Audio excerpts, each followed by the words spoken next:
Only for Awami League এবং BNP, এই দুইটা সংগঠন বাংলাদেশের টেকনাফ থেকে তেঁতুলিয়া পর্যন্ত আপনি হাঁটবেন, আপনি আওয়ামী লীগ এবং বিএনপির সাপোর্টার পাবেন।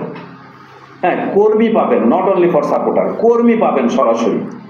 টেকনাফ থেকে তেঁতুলিয়া যদি আপনি ঘুরেন, আমি মানবাধিকার সংস্থার একজন সদস্য এবং আমি একজন ক্রাইমের সাংবাদিক। আমি কিন্তু বাংলাদেশের 64 জেলার মধ্যে 63 জেলা আমি ভ্রমণ করেছি এবং বর্ডারেও গিয়েছি। আমি প্রত্যেক জেলায় আওয়ামী লীগ বিএনপির নেতা পেয়েছি, কর্মী পেয়েছি, যারা সাপোর্ট করে, মানে অর্থাৎ যারা একেবারে নিরীহ সাপোর্টার, এমন লোক পেয়েছি আওয়ামী লীগ বিএনপির, অন্য কোনো দলের নাই। যেমন আপনি দেখেন রংপুরে জাতীয় পার্টির একটা পাওয়ার, কুষ্টিয়ার দিকে সর্বহারা পার্টি, তারপর আপনার জাসদ এবং জামাতের একটা প্রাধান্য আমরা দেখতে পেয়েছি। খুলনার দিকে আওয়ামী লীগের পাওয়ার, বাগেরহাট আওয়ামী লীগের পাওয়ার, গোপালগঞ্জ এদিকে আওয়ামী লীগের, শরীয়তপুর, ফরিদপুর এদিকে আওয়ামী লীগের, রাজবাড়ী এদিকে আওয়ামী লীগের পাওয়ার।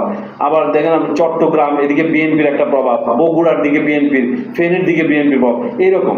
কিন্তু আপনি এটা যদি বাদ দেন, এটা যদি বাদ দিয়ে আপনি যদি যান, তাহলে একমাত্র দুটি রাজনৈতিক দল আওয়ামী লীগ এবং বিএনপি, যাদের টেকনাফ থেকে তেঁতুলিয়া একেবারে তৃণমূল পর্যায় পর্যন্ত যাদের নেতাকর্মী আছে এবং সাধারণ মানুষ আছে যারা সমর্থন করে, যারা ভোট দেয়। তো আওয়ামী লীগের এই প্রশিক্ষণ তো কোনো প্রয়োজন নাই। আওয়ামী লীগ যদি আন্দোলনে নামে, আওয়ামী লীগ কি জঙ্গি আন্দোলনে নামবে? আওয়ামী লীগ নামবে হলো যে মিছিল মিটিংয়ে।